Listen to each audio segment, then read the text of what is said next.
You deserve a photo shoot every hour. It's your hour. Camera, lights, flash. Click, strike up, pose. Oh, swag, drippy, click, strike up, pose.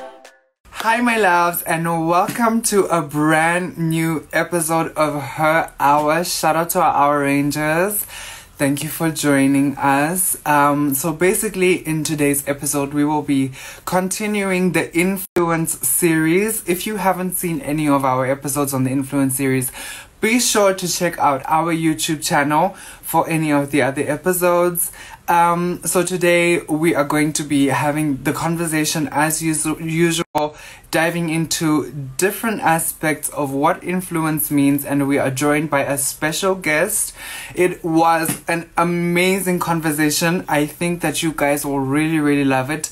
There are so many great tidbits that you can learn from it. So if you would like to enjoy this episode as much as I did, stay tuned and keep watching.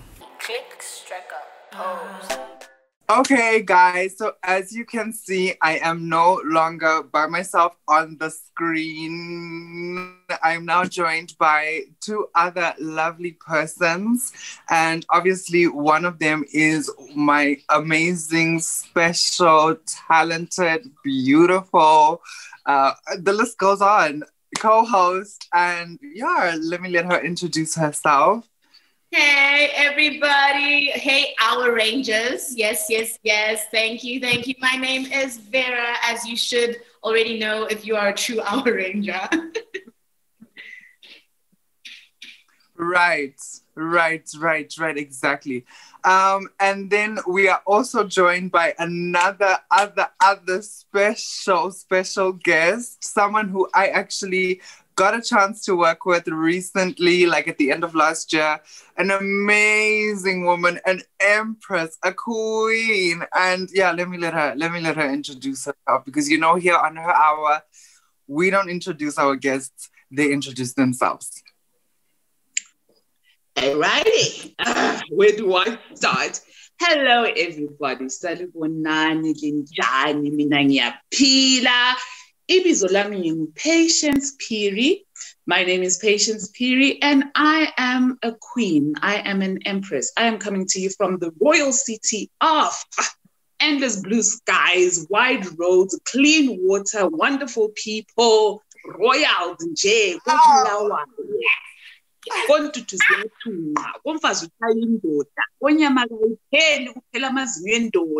okay, I could go on and on. But my name is Patience.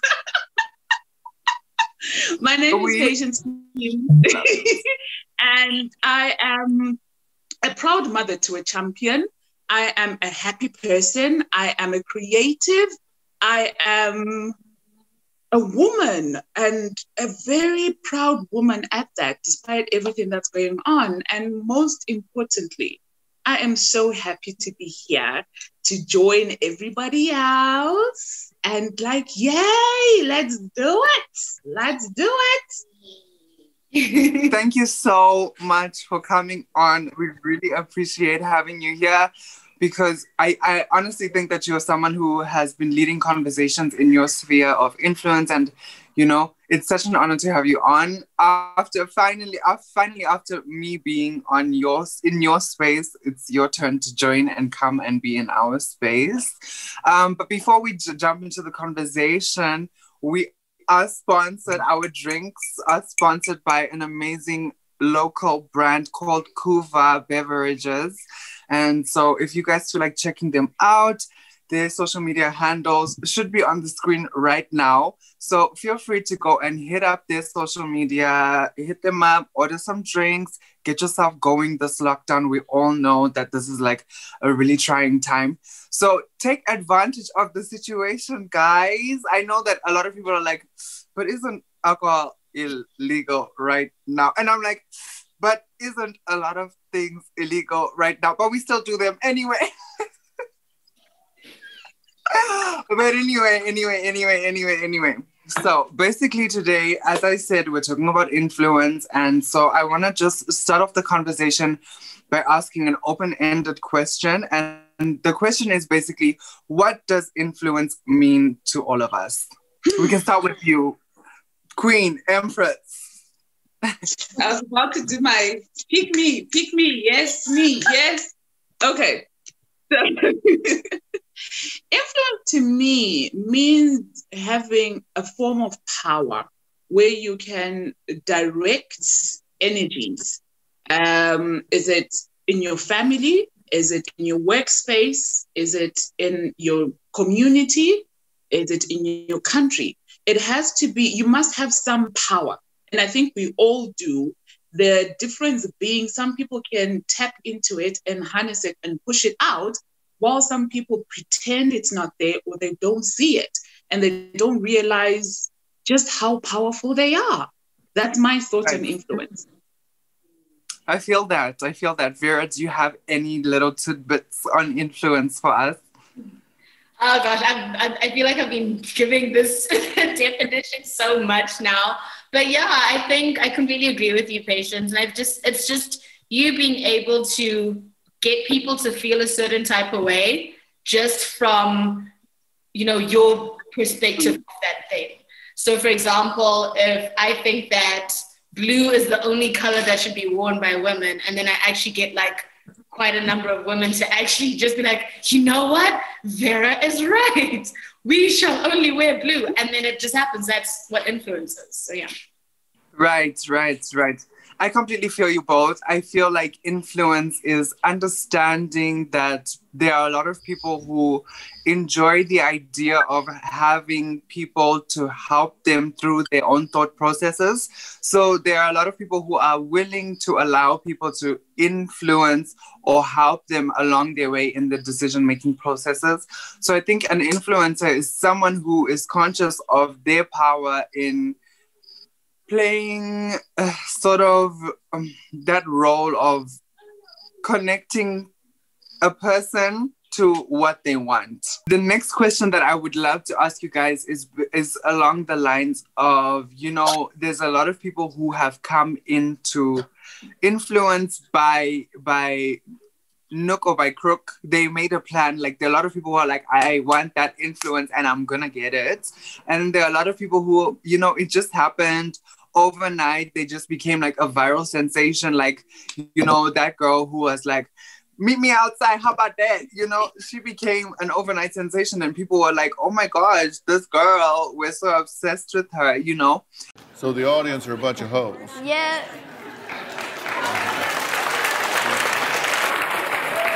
Catch me outside, how about that? Huh? Catch me outside, how about that?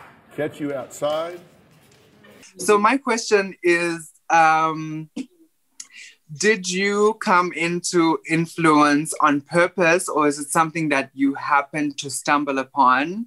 And if okay, yeah, let me just start there and then I'll move on. Okay. I still think I'm yet to come into influence. I don't think I'm already there. Do I maybe have a certain power? I like the word power. Do I have a certain influence on some people? Yes, I do. I think it's something that you build, and you are never fully at the end of the influence summit. But I think it's something that you build over a period of time. But then you have to be tested, and you have to be found to be worth the influence, because you could direct people and lead them over a bridge. And then everyone be like, we don't trust that one. We don't trust that one. But if you're tried and tested by different people and people start to believe in what you're saying, they start to believe in what you're about, then obviously your sphere grows. And in that process, your network grows as well, because more people are like, oh yeah, I know someone. Yeah, hero patience. So that means that it's growing and it's growing bigger. So did I work on it? Yes, I am working on it. I can't say I worked on it as if it's done. It's something that I have to do each and every day that when I put myself out there, yes, I need to make sure that if my name is there, if I'm here today and I'm part of the Our Rangers, I need to prove that I deserve to be in this space. I have worked to be in this space. And maybe from here, I then move on to the next thing. I shouldn't just come here and be like, yeah, yo, I am so fancy. Listen, I'm the best thing since sliced bread. You all should bow down to me. Because once you do that, we are only as good as the people that hold us up. So once we start feeling like we are so great, the people that hold us up don't hold us no more. And we fall right smack on our asses. And we are nobody. Right. We are nobody. So we are nobodies that have people that believe in them and lift us up and raise us up. So when you're a nobody there and you start acting like a monkey because we are general monkeys and you start jumping up and down and people are holding you, they'll be like, no, listen, why don't you do this jumping up and down on the ground? Let's lift somebody else up. Right. Right. I feel that. No, I feel that. I 1000% feel that. I agree so with you. That's my thought. Vera, babe. Yeah, like I completely agree with you. For me, like I did aspire for influence. Like I think ever since I was a kid, there was something in my mind that always wanted people to be inspired by me, I guess. I think that was like always my main aim in life, was that I want to inspire people. And I remember there was a time in my life when I went through so much like nonsense. And I was like, you know what? It's cool because when I then tell people my life story, it's going to change someone's life. And I guess that's really like where the part of influence comes in. And yeah, I think I subconsciously worked on it. And why I say subconsciously is I continue to find myself in spaces where I had the chance to inspire people, influence people, and things like that. And it wasn't a thing where I would go and say that I want to be in this space. I want people to see me talking about these stories and everything. I just found myself in that situation. But I think now when these things happen more intentionally, like when people actually ask me like, hey, can you come and speak to this group of young people? Or if it's, you know, even sometimes now with the posts that I put up, I think I'm now more consciously thinking about, okay, what do I want the average girl to feel when they see something that I post, or the average guy? If it's on all the way across the world, what opinion am I putting out about Zimbabwean girls, about Black girls, about girls with dreadlocks, you know? So I think now it's a lot of the work that I do, a lot of the things that I say are a bit more intentional. So, yeah. I think, yeah, I think I'm the same as you, Vera. I think I definitely agree. I think I'm someone who kind of always had people staring at me, like I said before in the past. People have always been watching me or looking at me or paying attention to me. And I think because of that, it became a situation where I knew that there was power in people looking at you or people paying attention to you. And yeah, I guess it just became natural for me to want to garner a voice, to want to use that, because people are already looking at me. Okay, so basically when I was growing up, there was this thing that someone said, and they were like, people are looking at you. People are going to stare. People are going to look at you. So you might as well give them a show. You know what I'm saying? Like, they are looking, so give them something to be entertained by. So I was like, yo, I actually really, really feel that. So from that moment, I was like, yo, I'm gonna give people a show. Whether it's what they want to see or what it's not what they want to see. It's what I want to do, and it's how I'm going to navigate this performance of life. Because essentially, to a certain extent, we are all performing life. We're all performing responsibilities, performing adulthood, performing humanity, performing social responsibility, performing all these different things. And because while we're on the note of social responsibility, I think that that's something that is so relevant when it comes to influences, so relevant when it comes to the sphere of speaking on influence. And I just wonder if you guys think that people in positions of influence have the responsibility of being socially responsible, or if, you think that they can just be quiet, be silent? What are your thoughts? Okay, so for me, I think definitely, I will always say this, people in a position of influence, it is your CSR. I think, we have so many big brands. You have your Coca-Colas, you have your Econets, you have whatever, I can't think of any other big brand. But anyway, we have all of these big brands, and there's something called CSR, corporate social responsibility, right? And I think as individuals, once you put yourself in that limelight, you have that same responsibility. You can't just live your life recklessly and just assume that, well, YOLO, I know my rights. You can't. You have, I think when it comes to big, serious issues, and I've said this every single time, when it comes to big social issues that affect a bigger community of people, when it affects your country, when it affects your race, when it even affects your religion, I feel like people will look to you to say something. And when you don't say something, to some extent, you are saying something because you're probably saying that like you don't care about it almost. So I think that, the minute you put yourself out there in the limelight, you have to say something when it's a big movement. Black Lives Matter, Zimbabwean Lives Matter, even when it was the whole issue about, I think there was a time when they were talking about naming and shaming like rapists and stuff like that on Twitter and things like that. I think as women, we have to support each other, and we can't be the ones who are, I'll be like, oh, well, if they were asking for it. Nah, as a woman, we're looking at you, we're looking to you to say something and to do something. So yeah, that's my opinion. You have to say something. As an influencer, I don't care what you are or who you are. As long as you put yourself as an influencer, you have to say something. Say something. Right. Right. Reminds me of that Christina Aguilera song. Say something, I'm giving up on you. Say something, I'm giving up on you. Yes. Right. Because really, I be giving up on a lot of these celebrities because they don't be saying anything. Like, say something, babe. I'm giving up on you. Like, right. But can I come in there? Because go ahead. Right? Yes. We give people too much power. Listen, if something affects me, and it doesn't affect you, speak. It affects you. It doesn't affect me. Why do you want me to speak for you? Number one.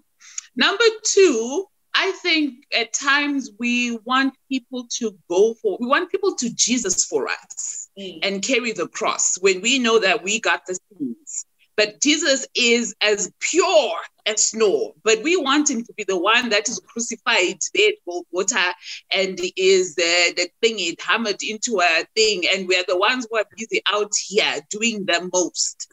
My thought is, at times, it's easier for people to misdirect their anger. So instead of directing their anger at bad governance, instead of directing their anger at homophobes, instead of directing their anger at racism, instead of directing their anger at tribalism, they would rather pick on me for not saying Black Lives Matter or Zimbabwean Lives Matter. Listen, I'm not the one. You picked the wrong one. Pick the person who you want that directed to. Go pick the president and say, tag him, he's on Twitter, and say to him, hey, guy, me, this is how I feel. Don't want me to say, hi, Mr. President, on behalf of Hair Hour, I am saying, what if I don't feel that way? What if I actually am also going through other things and I want to address that? What if I'm also afraid of having my door kicked in at 3 a.m.? Listen, I'm not built for jail. I won't even lie to you. I'm not built for jail. If you've seen our president in them, I'm not that one, guys. They would really like you. Let me just tell you, they would really like you in that jail cell. I've seen you. You're really pretty and you're soft. They would eat you out. You see, I don't want to be eaten up. I don't want to be eaten at all. Right? So living in Zim is already like serving in some prison. I don't know if it's a minimum or a maximum prison. So imagine if I actually have to go in there guys, at times I hear that to whom much is given, much is expected. I hear that. But like I'm saying, I feel that we misdirect our energy. If we direct that energy to who it's supposed to be directed to, instead of trying to send people to the front, why are you sending other children to the front? Why are you not leading? Why are we not being the leaders that we want? What's that thing that who said it? Be the change that you want to see. Take the lead. Why do you want somebody else's child to die? In Ndebele, there's a saying,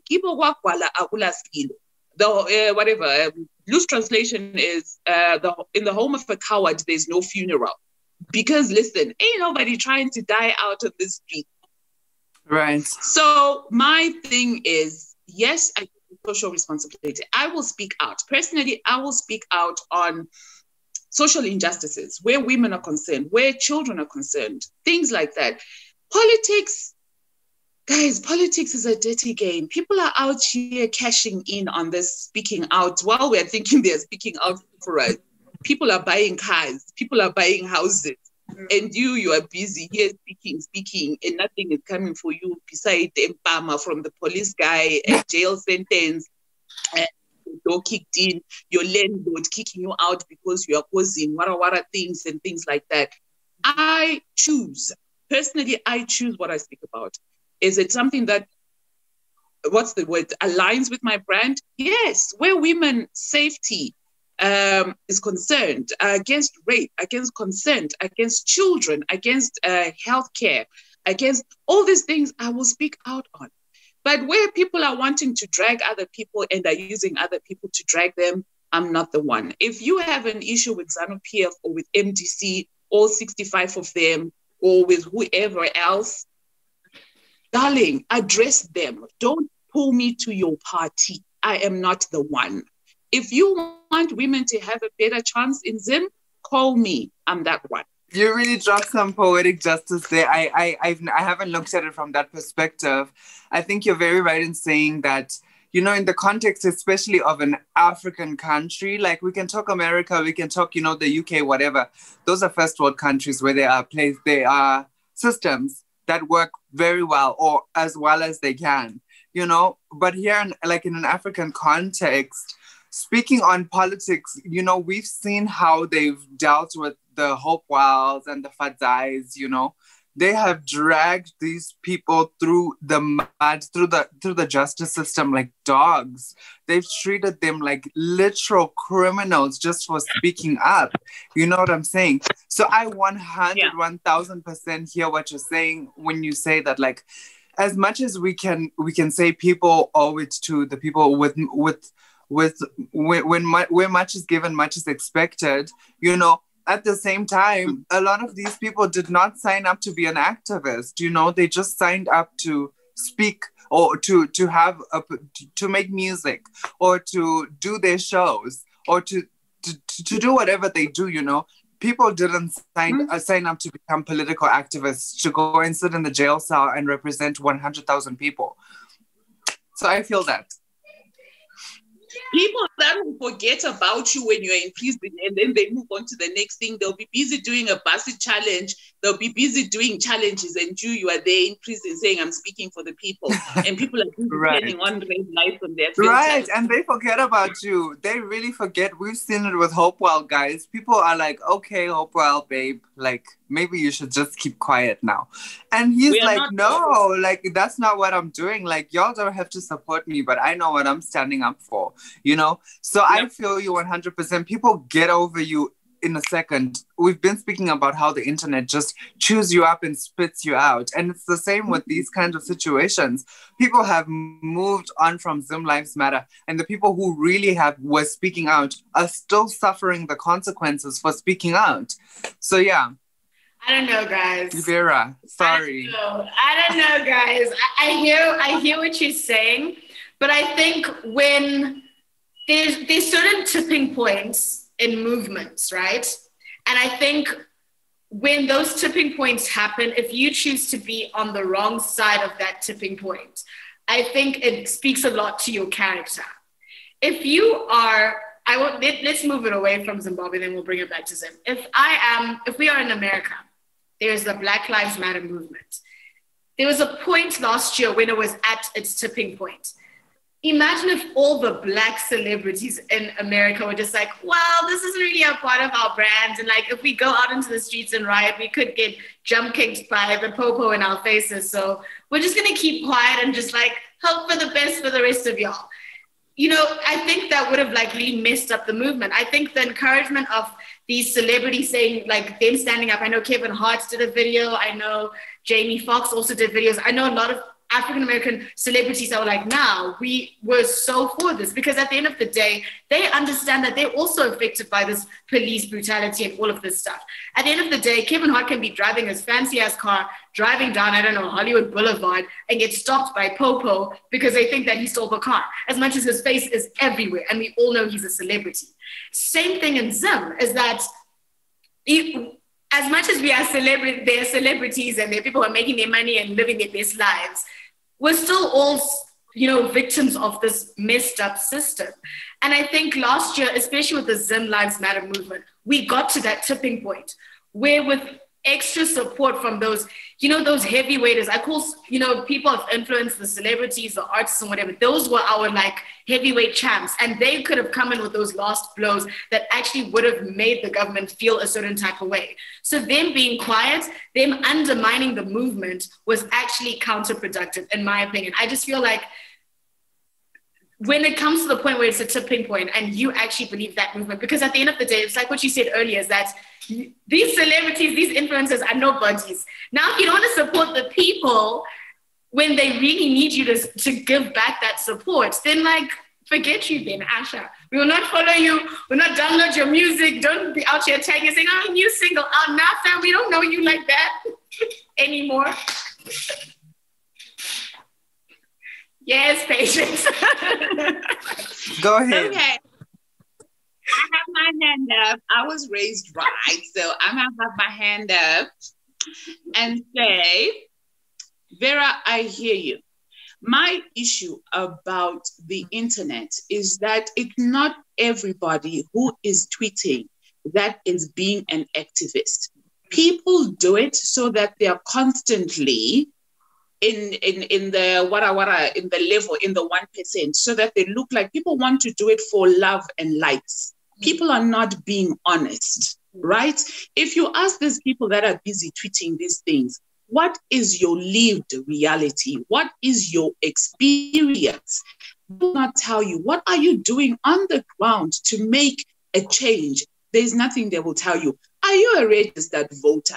Have you ever voted? Who's your councillor? Who's your MP?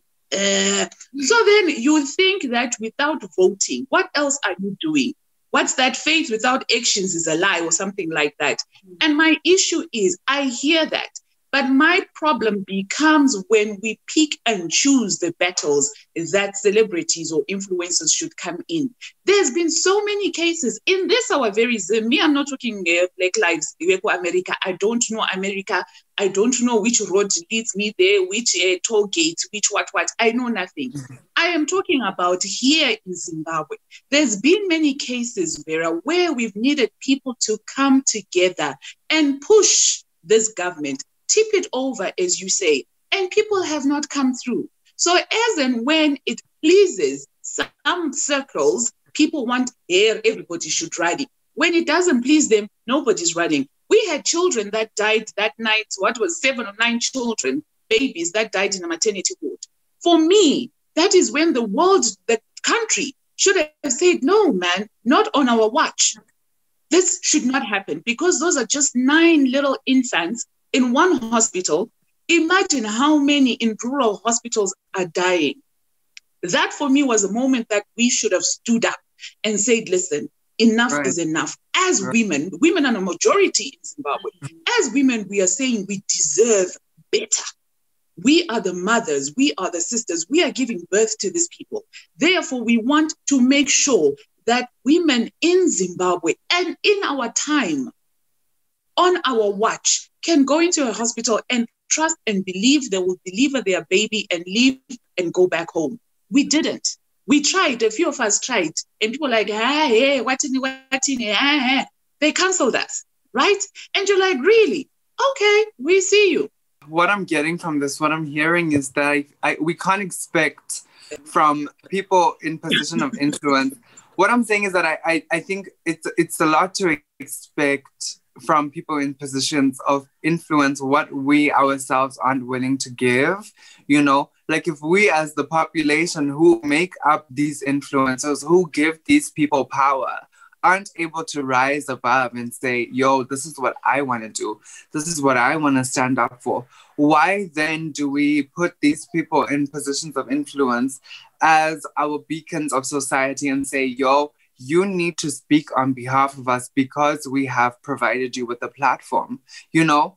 I also think we need to remember what I'm learning in this process of having these conversations is that I think we need to remember what we put these people in their positions of influence for.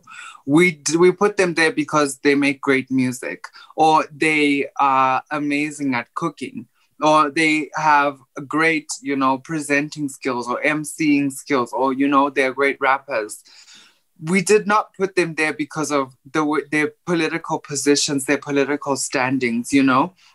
I think to a certain extent, we have to let people who are activists do their jobs as activists, you know?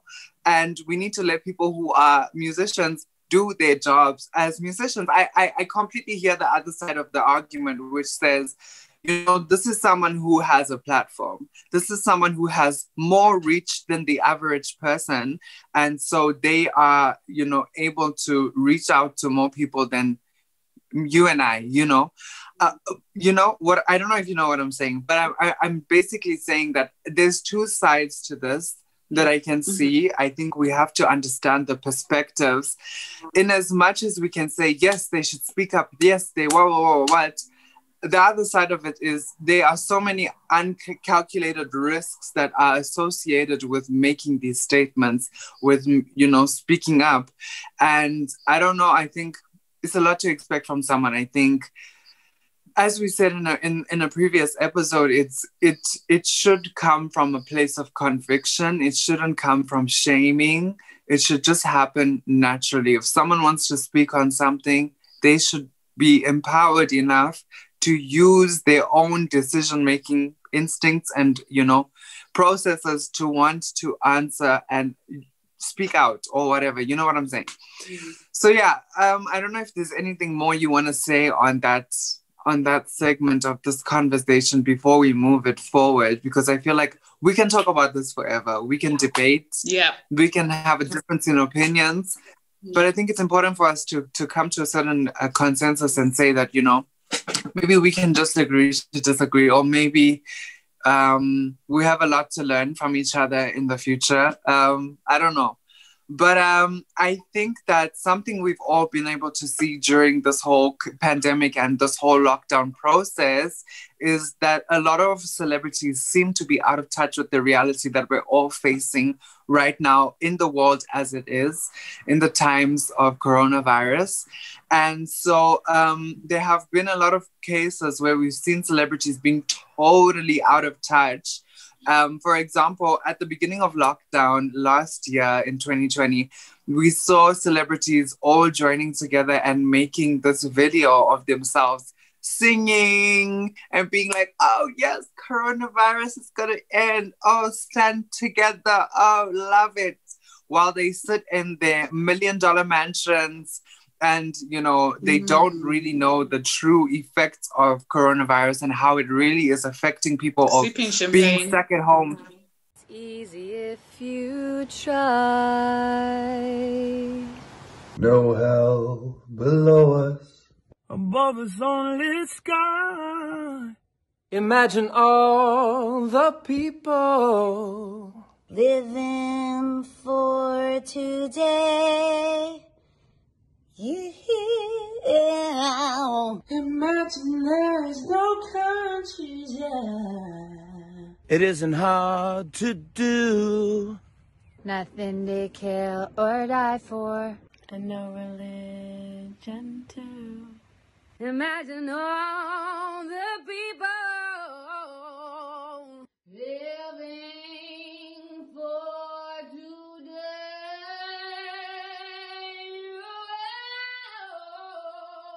I hope someday you'll join us, and the world will be as one.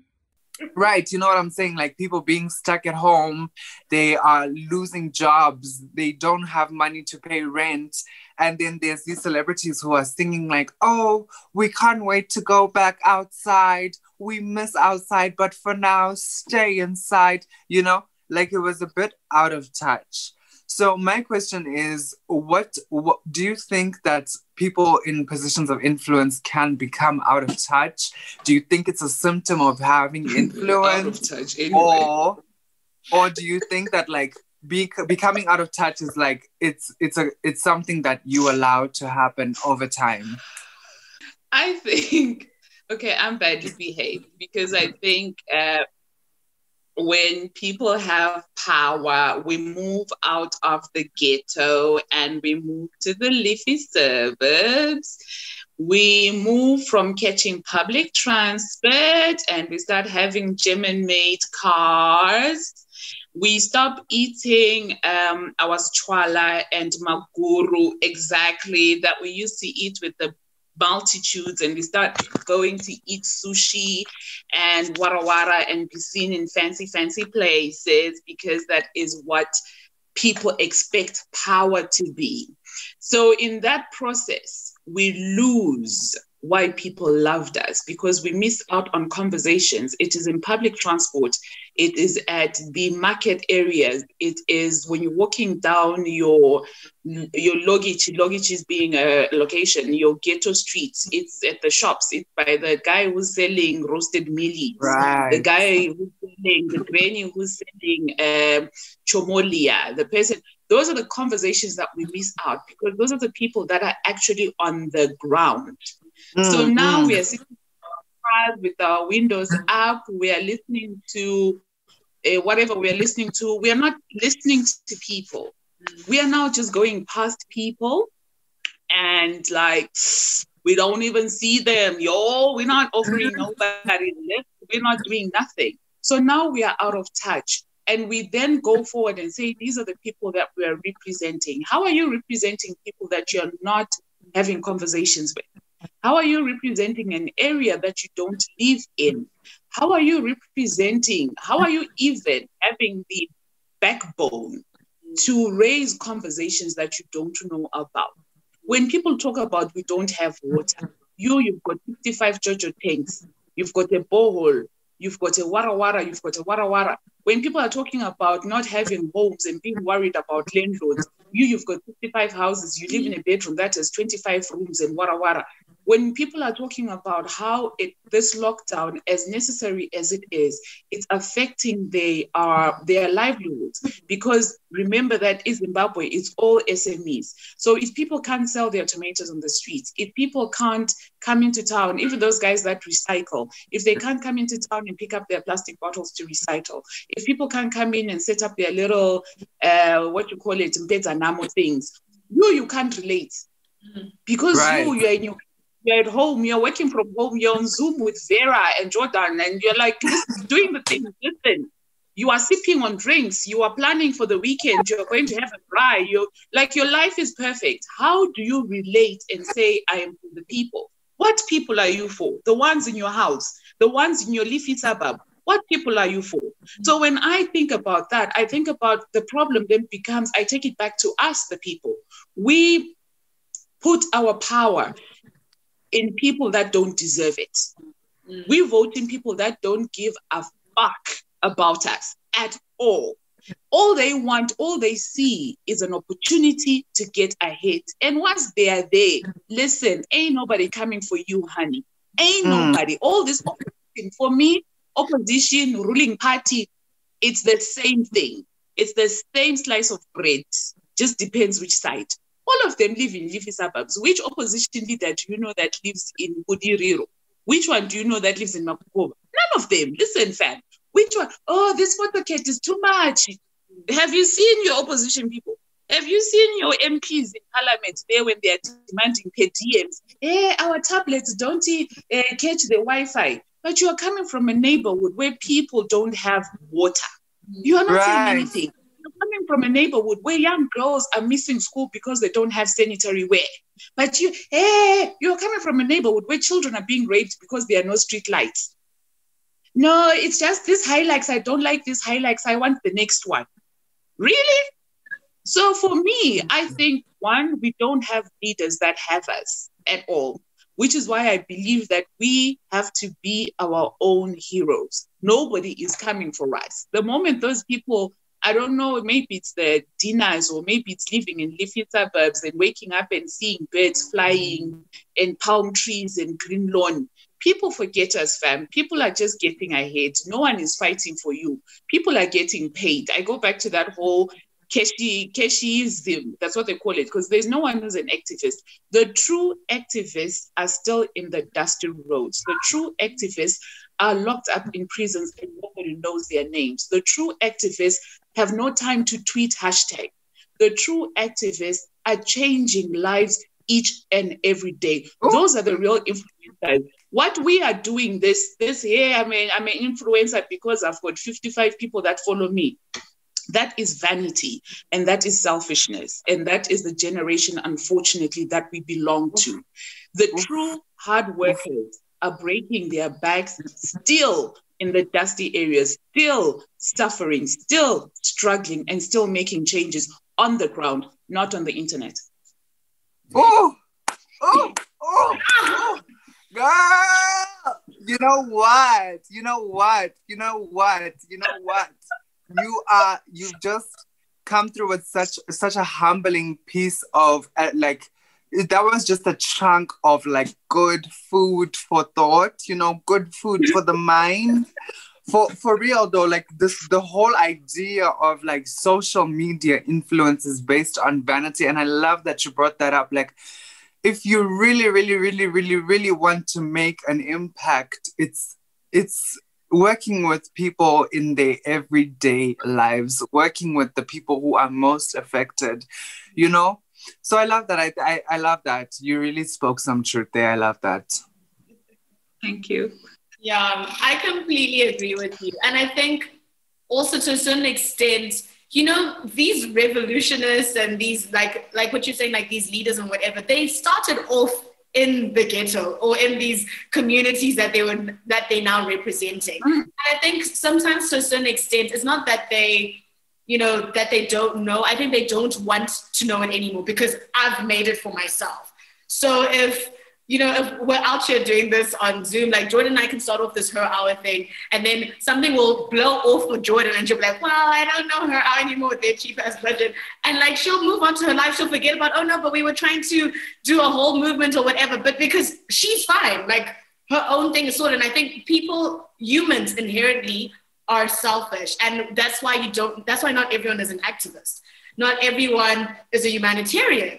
Not anyone is a philanthropist, because people inherently look after, like we think about, I need to make sure that Vera is fine first. Once Vera is okay, then I can start hoping and looking after everyone else, like out in these streets. So I think sometimes like once their bank account is fine, once their fridge is full, it's now not so important that, oh my gosh, there's sewage that's just running wild in certain neighborhoods, or there are doctors that are waiting to get into combis to come and go to work every single day. And this means that they're putting themselves at more risk of catching COVID and whatever. They don't care about these things anymore because they're fine.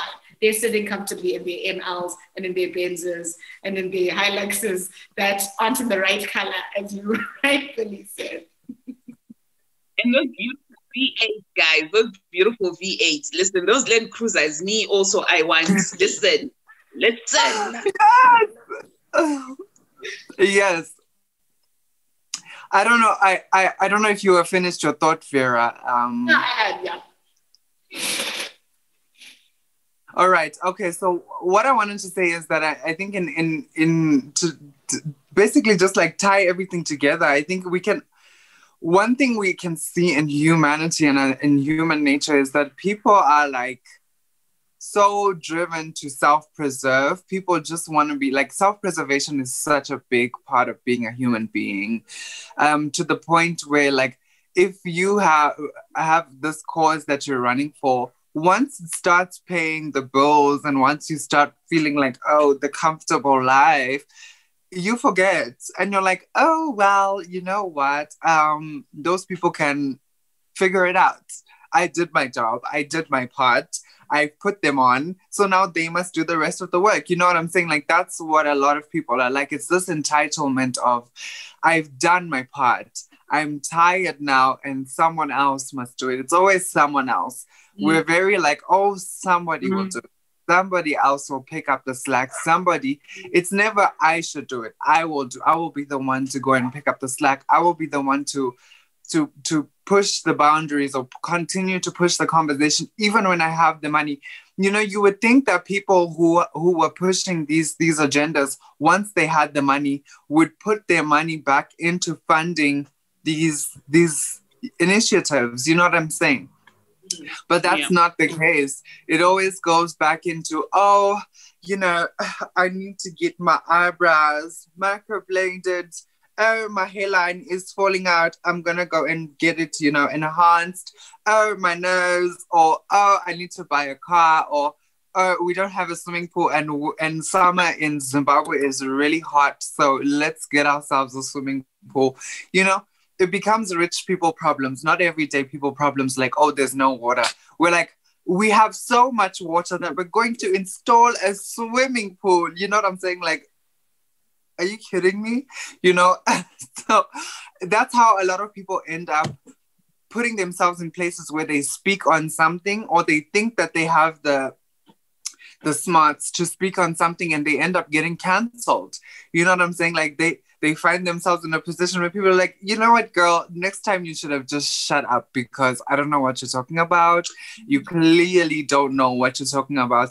And like, this leads me to the next part of our conversation, and it revolves around cancel culture. And one person we saw being canceled, a really, really big person in media, was Ellen DeGeneres. And we're all like, oh, we all know Ellen. We all know she's someone who is really influential. On her TV show, she puts on this front of, oh, be kind to one another.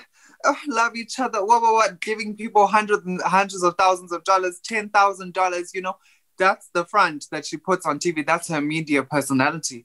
But behind the scenes, we were hearing accounts from her employees of being like, this woman is a bully. Like, she is a horrible, horrible, horrible person, because in her trying to uplift this idea that she's trying to present on television, she has a vision. She's so set on it that she bullies people into making sure that dreamland stays perfect for her, you know? And so I wanted to ask you guys, if, first of all, you think that cancel culture is real. If you think, what are your thoughts around cancel culture? And then if you think it's real or not. I think it's real because we are now living in a digital age. I think it is real. Is it effective? I don't know, because then who then sets who to be cancelled? You know, and who not to be cancelled? Who then regularizes that? Like, who should and who shouldn't? Because then it just goes, someone could just wake up. We've seen that with the internet. Someone could just wake up and decide that I have something against Vera, you know, and I'm going to put her on blast. And then I will pick one thing, even if it's out of Vera girl. like a... Yeah, and I will and then put her on blast. And then all of a sudden she's going to wake up and be like, oh, Yon, let me brush my teeth, and realize that the whole world is eating her alive.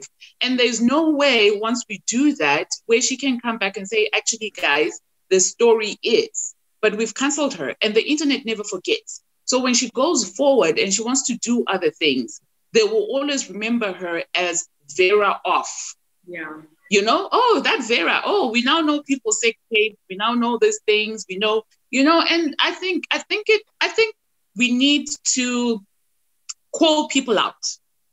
Yes, call them out and find, and only, I don't know how we prove that they are guilty or not guilty before we then give out the verdict of, you are cancelled. And then because now we are out here canceling each other, the people are canceling each other, left, right, center, left. And then the people that actually, because of that cancel culture, in the process of canceling people, we actually give them more, give them free marketing. Yes. You know, and we don't realize that when we talk about someone who's done bad, we're giving, because someone will be like, who's that? And then they will look them up and like, oh, but we're giving them more power, you know? Why don't we just mute them and not know them? Because my thing is like, when we're counseling, we're giving them more power. I remember a while ago, Wendy Williams went through a phase because she said something about Joaquin Phoenix or something about he's a cleft lip, and she kept doing this and she kept doing this. And people were so mad and people came for her. And I was like, in that process, you just put more money in her pockets. And when he shaves off his mustache, he's got a hairline fracture. He's got one of those, what do you call it? Cleft lip. Yep. Cleft palate. Yep. He's got this. Yep. He's got this. No, I find it to be very attractive. Because everyone is tapping to see that clip. Everyone is tapping to see the apology. Everyone's like, who's this Wendy Williams person? She's trending. Why not say, we see your bad behavior, treat it like a dog. When I had dogs, I used to train them. If they do something bad, walk away. Dogs, okay, I was about to say and men, but I won't say that because I don't want men coming for me. If they do something horrible, don't acknowledge it and give it the light of day because you're feeding that fire. If someone is badly behaved, mute them. Be done with them. Don't even tell your friend about them because you're marketing them to your friend. Even if you're going, and even like it's the same way that we even forward messages, right? Why are you forwarding a message of people that I did? I don't want to see it. Why are you forwarding messages of someone who's sending hate? Why are you? Because you are supporting it. Why are you liking? Why are you responding to bad behavior? The moment you give energy to bad behavior, you are becoming part of it. So for me, don't cancel, because canceling is effort. Be done.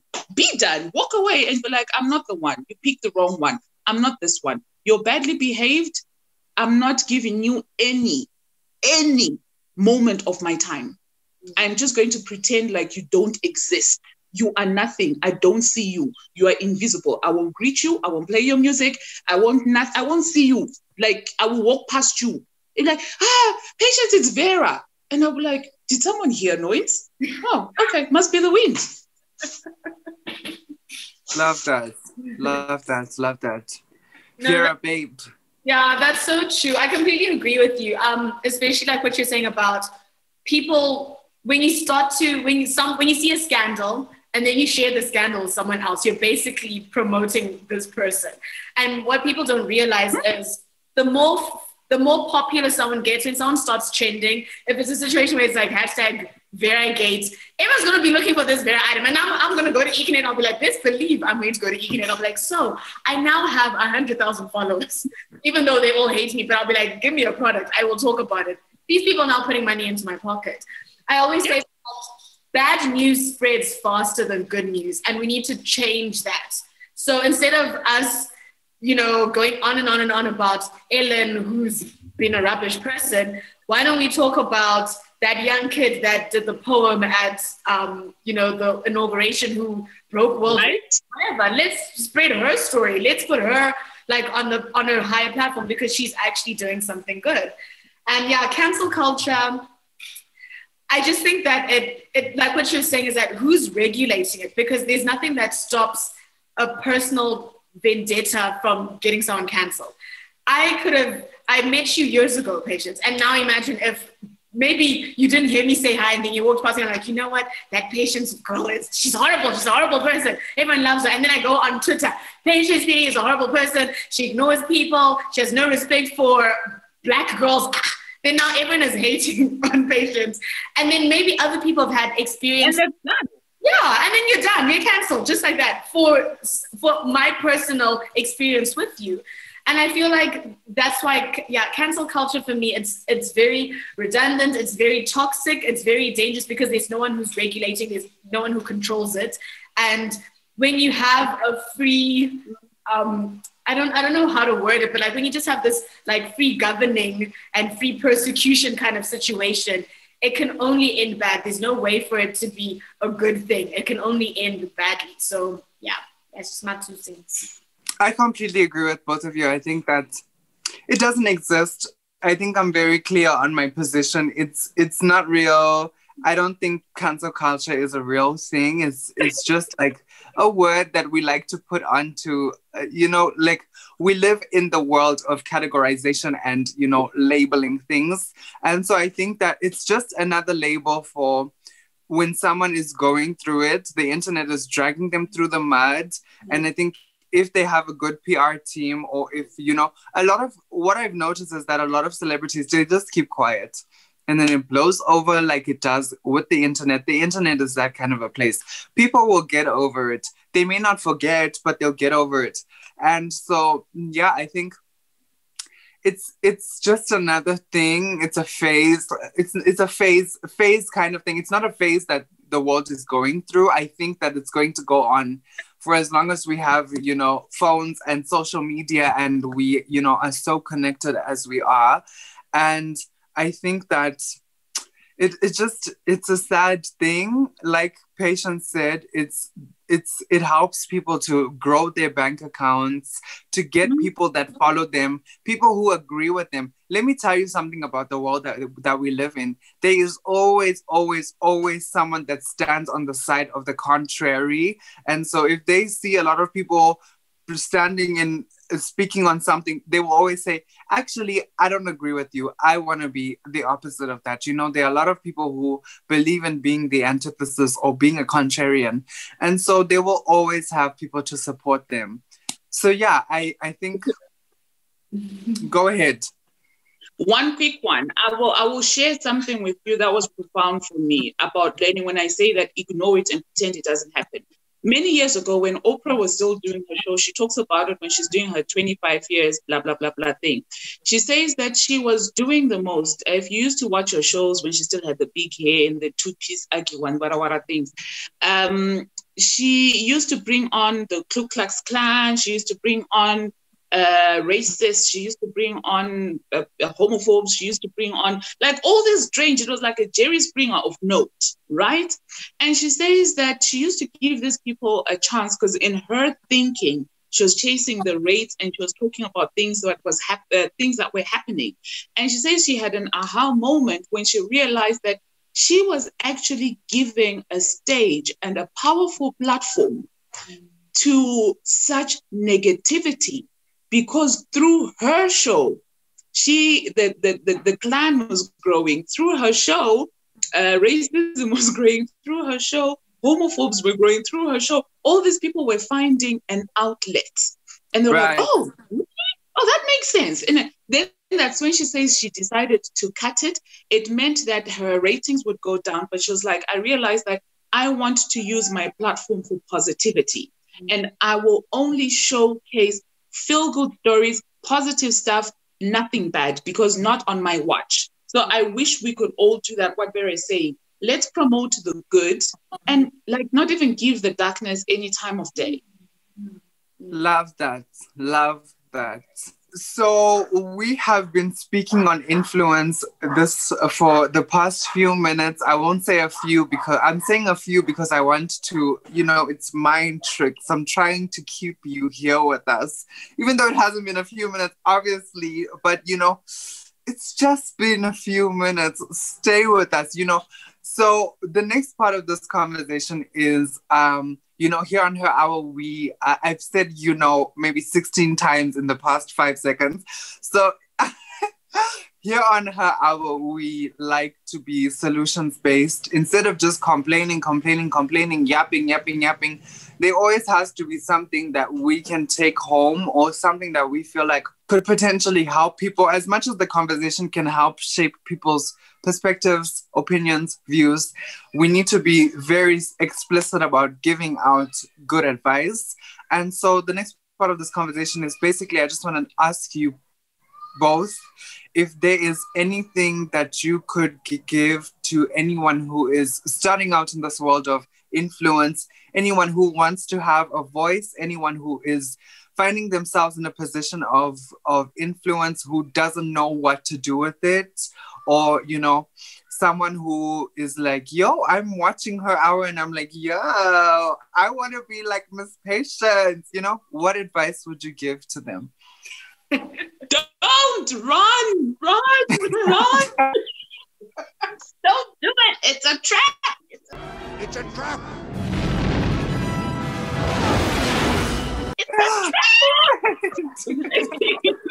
Never mind.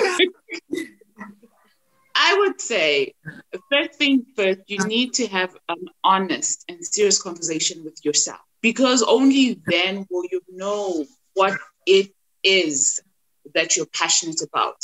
Don't be those 2 cents a dime, whatever, people that are like, oh, today we are marching against, yeah, I'm here. Or tomorrow we are saying, yeah, I'm here. Tomorrow, yeah, I'm here. Nah. Decide what is it that speaks to you? What is it that you're passionate about? What is it that you're willing to stand for? Because if you then know what that thing is, you will stick with it, you will defend it, you will fight for it. You will be able to say when they come for you, you'll be like, this is where I stand, this is where I stood, this is where I will always stand. Don't be a wishy-washy. The wind is blowing east. Yeah, today we're doing hashtag ZANU-PF must go. Wishy-washy. The Chamisa chete. Wishy-washy. Bulawayo lives matter. Wishy-washy. 2023 pick a side. And once you find it, that is what you run with, right? What is it that you're about? Do you just want to be famous for being famous? Have a sex tape. When that one dies down, have another one. When that one dies down, continue. If that is what you're about.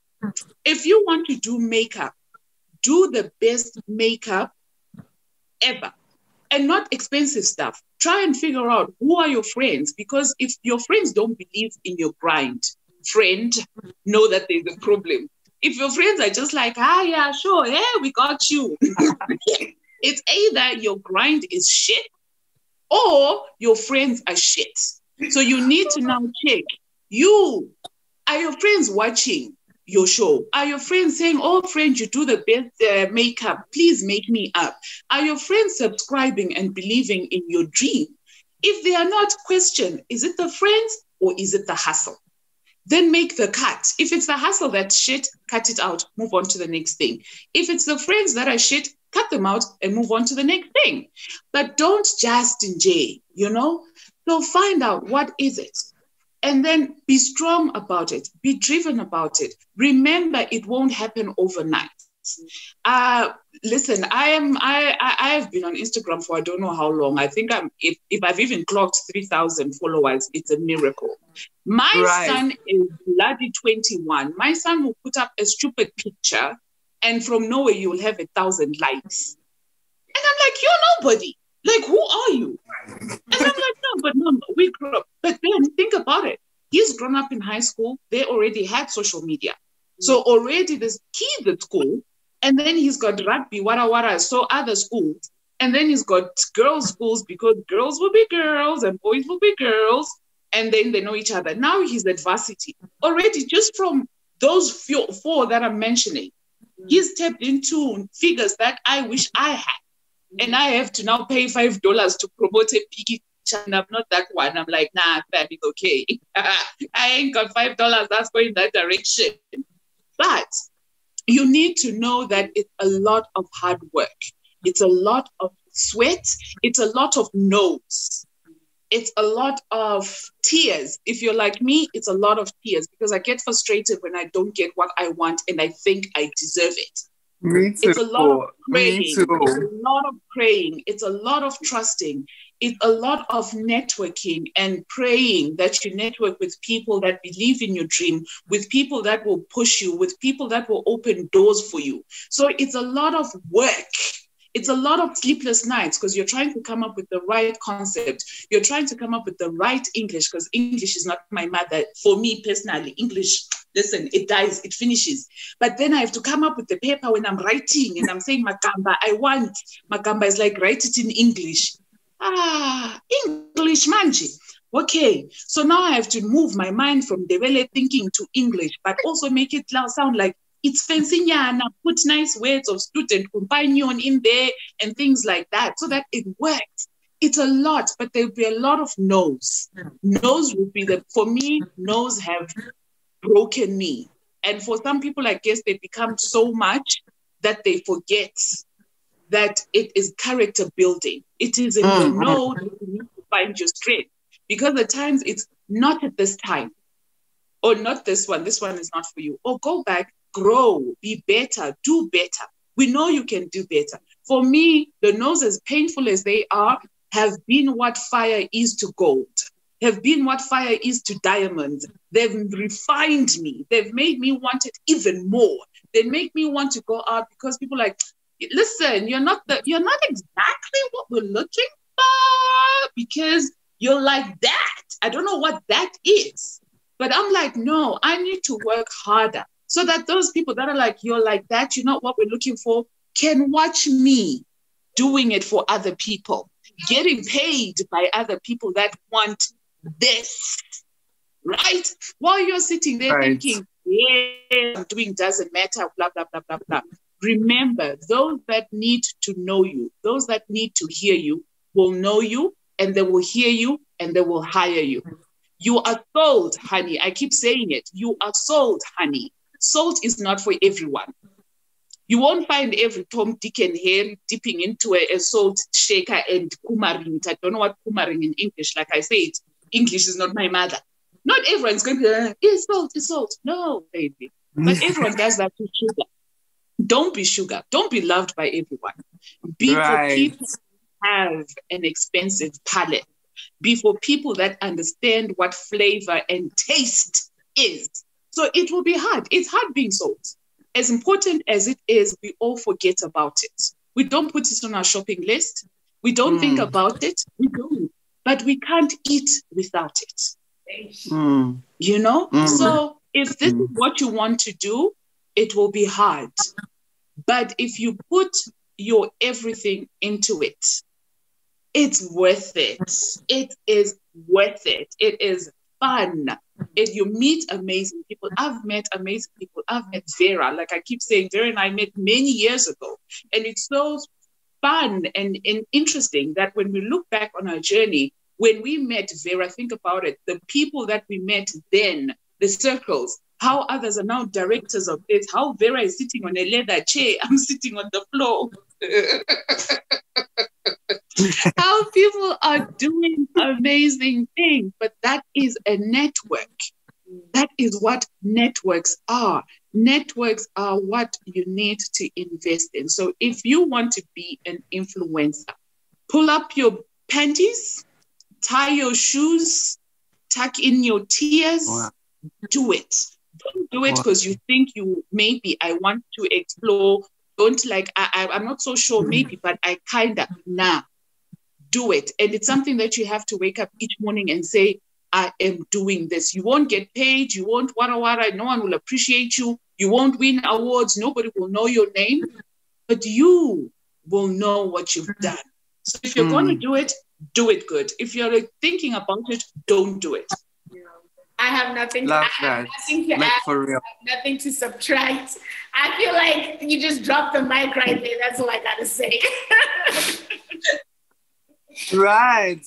You even gave me something, you know, I am also here learning from you. There's so much that I could take away from everything that you just said. That was so powerful, and I really, really appreciate you sharing that with us, all of us watching here. And to be honest, I think that you're right in saying that it's something that you need to know that you want. It's now time for you to begin building for yourself a thick skin, because this is not an easy thing to do. People are going to tear you down. People are going to say things about you, about your character, about your appearance, about, you know, the decisions you've made. And yeah, you can't control the way people's minds work. You can't control what people are going to say. People are vicious and vile, and you will see sides of human beings that you've never seen before. So I think you need to build a thick skin, because this is a rough industry. This is not something for the faint at heart. And I don't want to sway you from it if you are faint at heart. I think in saying that, if you know that you are someone who is very sensitive, I think make sure that you have a good support system, people who can like reassure you, who can keep you in the right state of mind, keep your mental health in check, and let you know that like sometimes people are just spitting hate. It's not always the truth. So I think this leads us to the final segment of our conversation. And this is where we are no longer important. Me and Vera, we don't have a say in this. We are just here to spectate. And basically what I want to say is that we are opening the floor up for you to sound off and say whatever you feel like you need to say that we have left out of the conversation. If you feel like there's anything that you are passionate about that you want to plug right now, if there's anything that you feel like you want to, like when you were talking about the salt, this is the moment for you to pull out the salt shaker, open it up, and right. So yeah, we're just going to open the floor up to you, open the platform, and go ahead.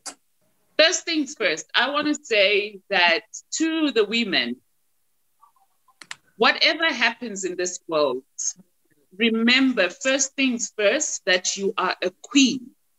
Treat yourself as a queen. Hold yourself to a standard of a queen. Whoever comes in your life, whoever is in your life, whoever you meet, let them know you are a queen, and they should not fuck with the queen, right? So if you hold yourself to that standard of royalty, no court jesters are going to come at you. Fuck them. Put yourself there so that anyone who comes at you, they better come with everything or with nothing. You deserve it. You are royal. Don't let nobody tell you who you are, because you know who you are. And you, honey, are the queen. You are a life giver. You deserve to be on this earth. You deserve to take up space. Stop making excuses. Stop dimming your light for other people to shine. Stop dreaming smaller dreams. Stop dreaming in black and white. Dream in color, honey. Let your dreams scare the fuck out of you. You are a queen, and nothing is ever too good for a queen. And to the men, you are a king.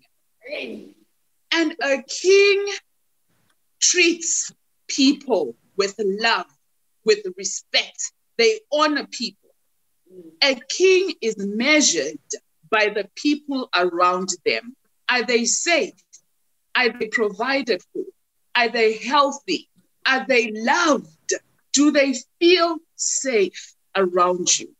So, honey, if I am a queen, I need to be with the king, not with a beep, beep, beep, beep, beep, beep, beep, beep, beep, beep, beep, beep, beep, beep, beep person, right?